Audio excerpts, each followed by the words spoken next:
Hello friends, welcome to my YouTube channel ARP classes. तो चलिए आज हम लोग देखने वाले हैं हिंदी के अध्याय 1 श्रम विभाजन और जाति प्रथा, जिसके लेखक भीमराव अम्बेडकर हैं। इसके पहले हम लोगों ने सारे ऑब्जेक्टिव और कॉन्सेप्ट को समझ लिया था, ठीक है। और आज हम सब्जेक्टिव करने वाले हैं, यानी 2 नंबर का क्वेश्चन, ठीक है। तो चलिए वीडियो को शुरू करते हैं। वीडियो को लास्ट तक देखिएगा। अगर वीडियो अच्छी लगी तो वीडियो को लाइक और चैनल को सब्सक्राइब जरूर कीजिएगा। तो चलिए क्वेश्चन नंबर 1 से शुरू करते हैं। यहाँ पर आप देख सकते हैं क्वेश्चन नंबर 1। जी हाँ दोस्तों, क्वेश्चन नंबर 1, लेखक किस वीरांगना की बात करते हैं? वीरांगना का स्वरूप क्या है? यह क्वेश्चन है, ठीक है। आपसे 2 नंबर में ऐसे ही क्वेश्चन छोटा छोटा पूछा जाएगा और इसका आंसर भी छोटा होगा, ठीक है। तो क्वेश्चन कह रहा है लेखक किस वीरांगना की बात करते हैं? वीरांगना का स्वरूप क्या है? कहने का मतलब, देखिए आंसर को हम लोग देखते हैं। आंसर यहाँ पर लिखा हुआ है, लेखक के लिए वीरांगना की यह बात है कि इस आधुनिक युग में जातिवाद के पोशाक की कमी नहीं है। बस यहाँ पर हमसे जो क्वेश्चन पूछा था हम उसी का आंसर देंगे, हम ज़्यादा लिखने का कोशिश नहीं करेंगे, ठीक है। यहाँ पर क्वेश्चन पूछा था लेखक किस वीरांगना की बात करते हैं, वीरांगना का स्वरूप क्या है? तो लेखक के लिए वीरांगना की बात यह है कि इस आधुनिक युग में भी जातिवाद के पोशाक की कमी नहीं है, यही वीरांगना का स्वरूप है, ठीक है। चलिए क्वेश्चन नंबर 2 को देखते हैं। जी क्वेश्चन नंबर 2 कह रहा है आपका, जातिवाद के पोशाक उसके पक्ष में क्या तर्क देते हैं? मतलब जातिवाद के पोशाक उसके पक्ष में क्या तर्क देते हैं, यही देखना है, ठीक है।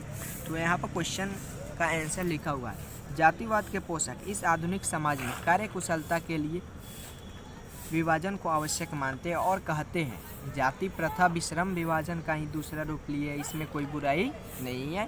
क्वेश्चन नंबर 2 का आंसर हो जाएगा, जातिवाद के पोशाक उसके पक्ष में क्या तर्क देते हैं, ठीक है। चलिए क्वेश्चन नंबर 3 को देखते हैं।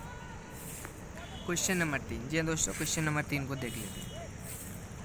क्वेश्चन नंबर 3 कह रहा है आपका, जातिवाद के पक्ष में दिए गए तर्कों पर लेखक की प्रमुख आपत्तियां क्या है?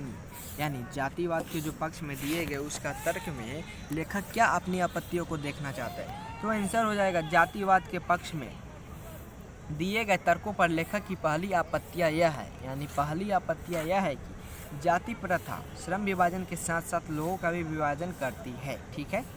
श्रम विभाजन को निश्चय ही सभ्य समाज की आवश्यकता है, परंतु किसी सभ्य समाज में कार्य के साथ साथ लोगों का भी विभाजन सही नहीं है, ठीक है। चलिए नेक्स्ट क्वेश्चन, क्वेश्चन नंबर 4 को देख लेते हैं। क्वेश्चन नंबर 4 को देख लेते हैं हम, ठीक है। क्वेश्चन नंबर 4 क्या कर रहा है? क्वेश्चन नंबर 4 कह रहा है, जाति प्रथा भारतीय समाज में श्रम विभाजन का स्वाभाविक रूप क्यों नहीं कही जा सकती? तो आंसर हो जाएगा, भारत की जाति प्रथा एक और विशेषता है कि यह सामरिकों का स्वाभाविक विभाजन ही नहीं करती, बल्कि सामरिकों को एक दूसरे के ऊंच नीच के दर्शाती है, ठीक है, जो विश्व के किसी भी देश में नहीं पाया जाता या समाज में नहीं पाया जाता। कहने का अर्थ है कहने का मेरे अर्थ है कि भारत की जाति प्रथा की एक विशेषता यह है, ठीक है, कि यह सामरिकों को और स्वाभाविक विभाजन ही नहीं करती, बल्कि सामरिकों को एक दूसरे से ऊंच नीच, मतलब ऊंच नीच कहने का मतलब कि आप नाई है तो नाई का ही काम करते हैं, ऐसी मतलब किसी को आज़ादी नहीं। आप जो जाति है, जो कर्म है आपका वही करेंगे, जो आपके बाप दादा किए हैं वही करेंगे, ठीक है। तो कहने का यह अर्थ है, आप लोग इसको स्क्रीनशॉट ले लीजिए। 4था नंबर क्वेश्चन का। चलिए क्वेश्चन नंबर 5 को हम लोग देखते हैं। क्वेश्चन नंबर 5 आपका कह रहा, जाति प्रथा भारत में बेरोजगारी का एक प्रमुख और प्रत्यक्ष कारण कैसे बनी हुई है? कहने का अर्थ है, चलिए इसका आंसर देखते हैं। भारत में जाति प्रथा लोगों को कोई भी ऐसा कार्य नहीं चुनने देती है जो उसके पूर्वजों ने नहीं किया हो। लोगों अपने पूर्वजों का ही कार्य चुनते हैं, जिसके कारण जाति प्रथा भारत में बेरोजगारी का एक प्रत्यक्ष और प्रमुख कारण बनी हुई है, ठीक है। चलिए क्वेश्चन नंबर 6 को देखते हैं। क्वेश्चन नंबर 6 कर रहा है, आज के उद्योगों में गरीबी और उत्पीड़न से भी बड़ी समस्या किसे मानता है और क्यों? आंसर देख लेते हैं। लेखक गरीबी और उत्पीड़न से भी बड़ी समस्या जाति प्रथा को मानते हैं, क्योंकि जाति प्रथा लोगों का उनके स्वभाव के अनुसार कार्य चुनने की अनुमति नहीं देती है। चलिए क्वेश्चन नंबर 7 को देख लेते हैं। लेखक ने पाठ में किन प्रमुखों को जाति प्रथा को एक हानिकारक प्रथा का रूप दिया है?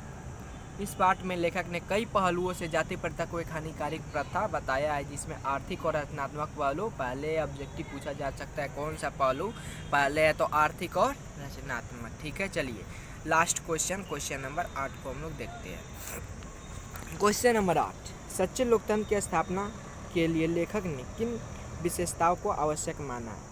लोकतंत्र की स्थापना के लिए लेखक ने लोगों के बीच दूध और पानी के मिश्रण, हम लोगों ने ऑब्जेक्टिव में देखा था, दूध और पानी के मिश्रण जैसे भाईचारों को आवश्यक माना है। तो आपका ये क्वेश्चन और सब्जेक्टिव और ऑब्जेक्टिव समाप्त हो गया। ठीक है, और नेक्स्ट वीडियो में हम लोग क्या करेंगे, वर्णिका का चैप्टर नंबर 1 करेंगे, दही वाली महामंगा। ठीक है, अगर वीडियो अच्छी लगी तो वीडियो को लाइक और चैनल को सब्सक्राइब करते हैं। फिर मिलते हैं नेक्स्ट वीडियो में, तब तक के लिए जय हिंद। पढ़ते रहिए, हंसते रहिए, मुस्कुराते रहिए।